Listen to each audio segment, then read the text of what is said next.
पाकिस्तान भाड़ में जाए, भाड़ में जाए ना। हमको पाकिस्तान से क्या करना है? पाकिस्तान के संविधान के लिहाज से कोई गैर मुस्लिम वहां का वजीर आजम प्रधानमंत्री नहीं बन सकता। हम पाकिस्तान के लोगों से कहेंगे इधर मत देखो, उधर ही देखो। तुमको तुम्हारे पास बलूचियों का प्रॉब्लम, तुम्हारे पास क्या क्या झगड़े हैं, तुम उसको देखो।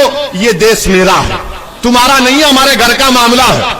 आप इसमें अपनी टांग या अपनी नाक मत अड़ाओ, जख्मी हो जाएंगी तुम्हारी टांग और नाक। तुमको इस्लाम के माने समझ में नहीं आए, हमको समझ में आ गए।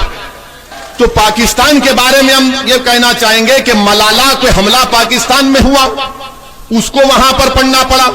और हमारा मानना यह है कि जब भारत के पार्लियामेंट में दाढ़ी और टोपी के साथ बीजेपी और नरेंद्र मोदी पर तनकीद कर सकते हैं, तो ये बच्ची हिजाब पहनकर जा रही है तो क्यों रोक रहे हैं आप? पढ़ने दीजिए, काबिल बनने दीजिए, बल्कि अपनी बेटियों को खूब पढ़ाओ आप। उनको डॉक्टर बनाइए, इंजीनियर बनाइए, कलेक्टर बनाइए, डीएम बनाइए, एसडीएम बनाइए।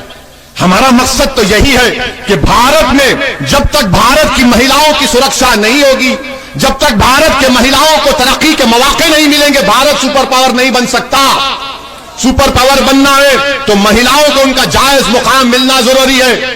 अरे आप मुझसे कहते हैं जेड कैटेगरी ले लो, जेड कैटेगरी ले लो, तुम्हारी जान को खतरा है। तुमको हत्या करने के लिए लोग 4-4 गोलियां चलाए, तो हमने पार्लियामेंट में खड़े होकर कहा कि ओवैसी को जेड कैटेगरी सिक्योरिटी नहीं चाहिए, मुझे ए कैटेगरी का शहरी बनाओ कि हम सब बराबर हो जाएं।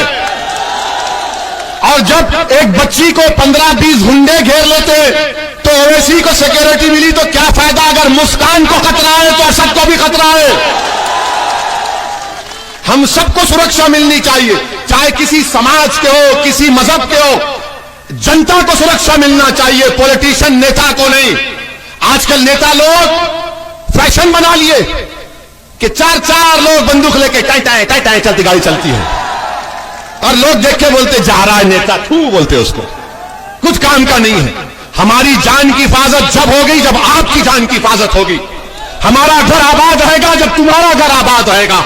हमारी बेटी खुशी उस वक्त खुश होगी जब तुम्हारी बेटियां खुश होंगी। ये हमारी काम है, ये हमारी जिद्दोजहद है, ये हमारी सोच है। और हमारे लिए दुआ करिए, हमारे लिए दुआ करिए कि हमारा खातिमा ईमान पर हो, और जब हमारे लबों से रूह निकली जाए तो कलमा हमको नसीब हो। मैं मौत से नहीं डरता हूं, क्योंकि मेरी मां और मेरे बाप ने मुझे सिखा दिया कि डरो जब मौत के बाद हिसाब किताब होगा। और मैंने वादा कर रहा हूं आपके सामने कि मैं अपने मां को हशर के मैदान में शर्मिंदा नहीं करूंगा इंशाअल्लाह ताला।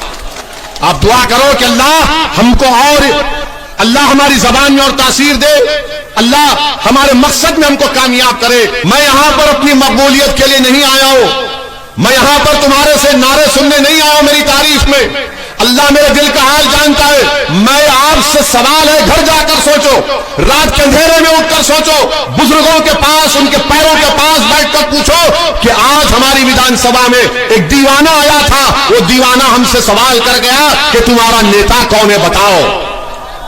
तुम्हारा नेता कोई नहीं है, तुमको छोड़ दिया गया तुम्हारे हाल पर। क्यों छोड़ दिया गया? क्योंकि सब जानते हैं ये डर कर हमारा साथ देंगे, ये हमारे कैदी हैं। मैं आपसे कह रहा हूं कि अल्लाह से डरो, ना मोदी से डरो, ना योगी से डरो, ना अखिलेश से डरो, किसी से मत डरो, ना ओवैसी से डरो। डर डर कर 50 साल से वोट हासिल कर लिए, क्या मिला आपको? ना आपको नेता मिला, ना आपको हिस्सा मिला, ना आपको हक मिला। मिला तो फसादात मिले, मिला तो CAA के एहतजाज में 22 नौजवानों को गोली से शहीद कर दिया गया, जान ले ली गई। बताओ, अगर आप अब नहीं उठेंगे तो कब उठेंगे? कौन तुम्हारी आवाज को पहचानेगा? हम आपसे बता रहे हैं, हम जिस प्रदेश से आते हैं तेलंगाना में, वहां हमारे सिर्फ 7 विधायक हैं, सिर्फ 7 विधायक हैं। लोग पूछेंगे तुमने क्या किया? हम बहुत काम बता सकते हैं, जो ना सपा वाले उसका मुकाबला कर सकेंगे, ना बसपा वाले। हमने तेलंगाना की सरकार के सामने बैठकर कहा कि अल्पसंख्यक समाज मुसलमानों के बच्चे और बच्चियों के स्कूल का इंतजाम करो। आपको बताता हूं कि तेलंगाना में 60,000 अल्पसंख्यक समाज के मुस्लिम बच्चियां और बच्चे 6ठी जमात क्लास 6 से 12th क्लास तक, 12वीं जमात तक फ्री में पढ़ते। कपड़ा, खाना, और उस स्कूल में एडमिशन के लिए एंट्रेंस लिखना पड़ता है, ऐसा भी स्कूल नहीं है। ये हमने किया। क्या उत्तर प्रदेश में नहीं किया जा सकता ये काम? क्या हर बार किसी को, अखिलेश को मुख्यमंत्री बनाओ, बहन जी को मुख्यमंत्री बनाओ, तुम्हारे घरों में चिराग जलेंगे, तुम्हारे घरों में पटाखे फोड़े जाएंगे, तुम्हारे घरों में ईद का माहौल होगा, और मेरे घर में गम का माहौल कब तक रहेगा बताओ? कब तक मेरे घरों में अंधेरा रहेगा? कब तक मेरे बच्चे तालीम से महरूम रहेंगे? कब तक मेरे नौजवानों को जेल में डाल दिया जाएगा? कब तक मेरे नौजवानों के सीनों में गोलियां दाग दी जाएंगी? कब तक मेरी बेटियों के ख्वाबों को चूर किया जाएगा? कब तक अंसारी ब्रादरों को दबा दिया जाएगा? उठो, ये वक्त उठने का है, ये वक्त सोने का नहीं है। और जो लोग आपसे कह रहे हैं, जो लोग, सुनिए ये भाई, सुनिए हमारी बात, जो लोग आज आपसे कह रहे हैं आंख बंद करके वोट डालो, बोल रहे हैं ना कि आंख बंद करके वोट डालो। अल्लाह ने आंखें किस लिए दी हैं? बंद करके डालने के लिए नहीं। अल्लाह ने आंखें दी हैं, देखो नाइंसाफी को। अल्लाह ने दिमाग दिया, तमीज पैदा करो अच्छे और बुरे, दोस्त और दुश्मन में। अल्लाह ने कान दिए कि सुनो लोगों की तकलीफ को। अल्लाह ने तुमको दिल दिया, धड़कता हुआ दिल दिया कि तुम्हारे दिलों में एक मजलूम की तड़प पैदा हो सके। अगर तुम आंख बंद करके वोट दोगे तो फिर नुकसान तुम्हारा होगा। और इसीलिए किसी शायर ने अच्छा कहा था, जब वक्त क़याम आया नादान सजदे में गिर गए। ये क़याम का वक्त है, सजदों में गिरने का वक्त नहीं है। उसका मतलब यह है कि इन सियासी पार्टियों के सामने झुक जाना। आप मत झुकिए, अपने हक के लिए लड़िए, और डरने और घबराने की आपको जरूरत नहीं है।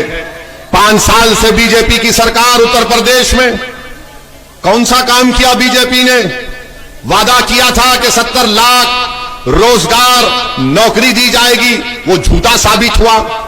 आज उत्तर प्रदेश में सबसे ज्यादा बेरोजगारी है। आज उत्तर प्रदेश में 50% ग्रेजुएट, उत्तर प्रदेश में 45% टेक्निकल एजुकेशन के ग्रेजुएट, उत्तर प्रदेश में डिप्लोमा होल्डर सर्टिफिकेट 60% के ऊपर नौकरी की तलाश में उनको नौकरी नहीं मिली। आज उत्तर प्रदेश में कोविड की जब सेकेंड वेव आई, मई, जून, जुलाई 2021 में, तो गंगा के पानी पर लाशें तीर रही थीं।